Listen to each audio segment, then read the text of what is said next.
Hey guys! So today you and I are going to talk about getting a new job. So let's get into it. So the question in question was, hi Frederick, I will probably get my first software engineering job soon. After I pass the security checks, do you have any tips on how to pass the trial period of 6 months? Well, so for those I'm not sure if this is the same for in other countries and so forth, but in my region of the world, because this person seems so, he has a Swedish name, so I assume that he's from my part of the world. The trial period is basically around 6 months, where the company does an evaluation, and basically once you have proven like you've passed that threshold, your contract gets upgraded to a full-time employment type of deal, which has other legal obligations and restrictions and so forth. So usually it's an evaluation period of 6 months that the company can invoke. And so, of course, anybody who's getting a new job here in my part of the world is extra keen on making sure that those 6 months are very smooth, very good, etc., etc. And so the tips that I can give away really comes down to, well, it's probably going to be a few, most of it is probably going to be things that you can imagine yourself. So the first tip would be make sure that your positive attitude meter is set to take whatever you usually have and dial it up 40%. Having a positive attitude and having a general good vibe about you when people interact with you is a very big part of any work environment that you find yourself in. It's gotten to the point where it's actually one of the biggest lessons that I can give you. I learned this the hard way, where the relationship that you have with the people around you is more important than the quality of the work that you do in many cases. The reason why that is because you live right now in times where if you have a bad reputation, everyone is going to go against you. If there's ever a question of incompetence or there's someone to blame, you're going to be the black sheep, etc., etc. And so it's very important for you to not get off on the wrong foot with people, because it potentially can haunt you for quite some time. It's very difficult for you to maneuver if you have a lot of bad history behind you. So try to make sure that you have a positive attitude. It also makes it much easier for you to get into the other things which are extra important for you, especially when you are a more junior profile. And so that's number one. Number two would be make sure that you understand how to get the code from your computer into production as soon as possible. So for most of you, you might think that there's going to be some type of onboarding process where people help you understand how to get up and running, etc., etc. To a certain point, that might be the case, but it's far from ideal. The norm is usually that most companies kind of suck at this, really, where the onboarding process is really down to, do you have an individual or a group of individual in the company who care about that sort of stuff? And it's far from common that they have put any type of effort into it. It's actually so rare, I would say, that it's almost a surprise if there is anything like this whatsoever. Uh, so yeah, that positivity is going to help you when you need to start connecting with people. And that brings us to point number 3. Make sure that you're asking for help and that you show appreciation when you actually get it.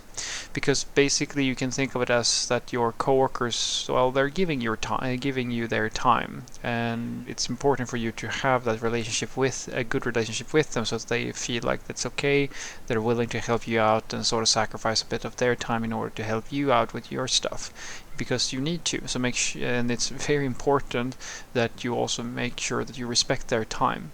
So try to make sure that if you're stuck on something or you're having problems with the coding or something like that, try your best first, and make sure that you're googling, your Stack Overflowing, like all the things that you can do on your end. If you are completely stuck, it's fine to be stuck, then you ask for help, but it's important that you somehow showcase that, well, I'm not saying showcase, but try to make sure that you give it your best before you start getting into a habit of asking for help without ever trying yourself, because then people are going to start feeling like you take them for granted, as opposed to having someone who you only really ask for when you really need it. It shows respect, and it is usually appreciated by the coworkers. And then it's also important for you to never assume that your coworkers care about the same best practices that you have read about, because quite frankly everything is debatable. Guys, there are tons of books and best practices and so forth, and the number one reason why you start getting into arguments with people and so forth is usually due to these sorts of misalignments, where one person wants to do one thing, one person wants to do another thing, and they can't agree on what they're supposed to be doing and so forth. And as I said, this is the sort of stuff that really gets you into trouble very quickly. Because we simply live in we live in an environment these days, at least in my part of the world, where, as I said, there is very little room for you to maneuver if you get a bad reputation, or if you get a habit of having people dislike you. Being liked is important to the point where you have no idea how important it is. And it can actually come to the point where, as I said, where it comes at the expense of the thing you're actually supposed to be doing, which might sound a little bit backwards, but it is reality.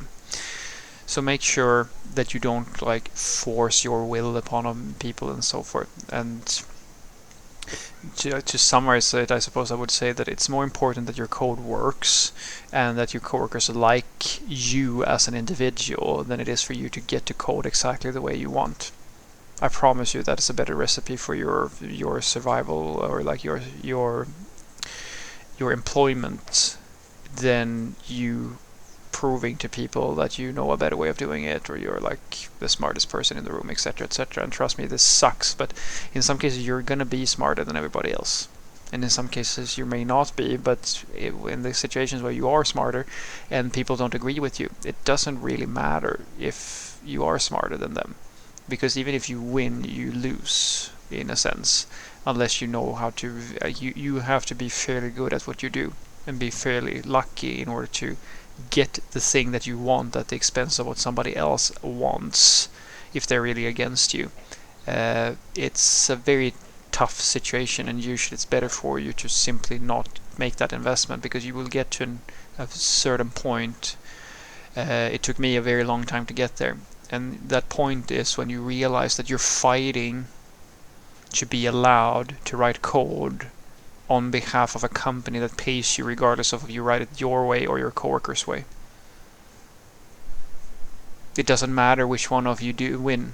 It's an ego thing. You're both debating something that does not matter whatsoever to any of you, because you're going to get paid whichever solution you pick, unless you're directly responsible for the outcome of whatever happens. There's no point in fighting. Just go with something, because, as I said, it's just not worth the debate. And then when you do get into those situations, if you ever are in a situation where you're gonna start a debate, or you want to question something, try to always pose everything in the format of a question. For example, I like to say that you always start your sentence like this: I see that you are doing blank. Is this how we're supposed to do it, or is there some other way we're supposed to be doing it? Don't tell people that they did something wrong. Never. I tell you, it sounds weird. It sounds like it, but it is really the way. Unfortunately, it is the way. I promise you, it is the way. Having neutral and non-hostile communication is key if you want to survive in an office environment. And then if you want to correct something, you simply say the same thing, and then you append do you think that your suggestion. So your sentence would be something like, I see that we're doing this thing here. Have you thought about this, or are we supposed to be doing it like that? And then you append, and with your own suggestion, do you think that this could work, or blank could work? You just make a suggestion. You never say just attack people, or be aggressive in your communication. And this way of running a dialogue is it takes practice. And it takes a fair bit of self-restraint, especially when you're dealing with people who you might get very frustrated with, or who are not so kind back, etc., etc. But yeah, I tell you, it is, especially when you're in your first 6 months, it's important for you to keep like a good profile and a good demeanor at all times. You should never like, if you're being abused or something like that, let that sort of thing stand. Like, you raise that with your manager. But I promise you this: if you have a reputation that is anything but this is a nice person that we're dealing with, any complaints you have, anything that goes on, it's the average person is not gonna, like, they're gonna assume that you are in the wrong. Anything becomes believable, because unfortunately you're not really in a situation where the law is going to be, this is the problem. Basically, it's your word against somebody else's. So my suggestion to you is that make sure that all of these things stick, and remember, number one, have a positive attitude, because everything else that we've talked about sort of comes down to things that I hope feel obvious, and maybe like the communication is something you can take away with you. But like when it comes to your skills and things like that, you are who you are. You can't really be a better coder or anything like that. The thing that you can control is, as I said, just think about these sorts of things, because this has more to do with your personal brand within the company than it has to do with your skills, because those skills you can't really do much about. You can only do your best and hope that is enough. So what I want you to take away from this is that first and foremost, this like the number one thing is for you, if you're new at the job or so forth, is to make sure that you're a likable person, that you show that you respect your coworkers' time, and you have non-hostile communication to the greatest extent possible. These are very, very important things, showing enthusiasm and so forth, because the social aspects, guys, you have no idea how important that is, especially if this is your first job. That is like the bulk of the reason why people are going to give you their time. They're going to think that this is a good hire, etc., etc., because the skills and so forth, you are forgiven usually as a junior software developer if you're new at a job to be a little bit inexperienced. It gets more stricter the higher up you get, and in some companies it's different and so forth, but on average you have some leeway the first period of your employment. The thing that never ever is okay is basically, as I said, to get a bad reputation within the office space. Once that happens, you're basically you can very quickly be branded a black sheep, and then it actually starts spiraling on you. So try your best to get along with people, even if sometimes you're going to have to bend and say that, well, okay, maybe I didn't get exactly the implementation, or I couldn't write things in the way I wanted, but as I said, try to remember that thing. Why do you care if you got to write it exactly the way you wanted? You're still getting paid, and you shouldn't risk your employment to fulfill the need that you have to follow some doctrine that your coworkers don't care about. Because at the end of the day, if this thing doesn't work, you're still going to have to redo it, and maybe you could have done it right on the first try. But as we all know, guys, you could be the smartest person in the world, tell everybody how things are going to go, and people are not on the same page with you, and so they have to burn their fingers. You basically can't convince people, and so things have to go to shit before they learn. Have a great day.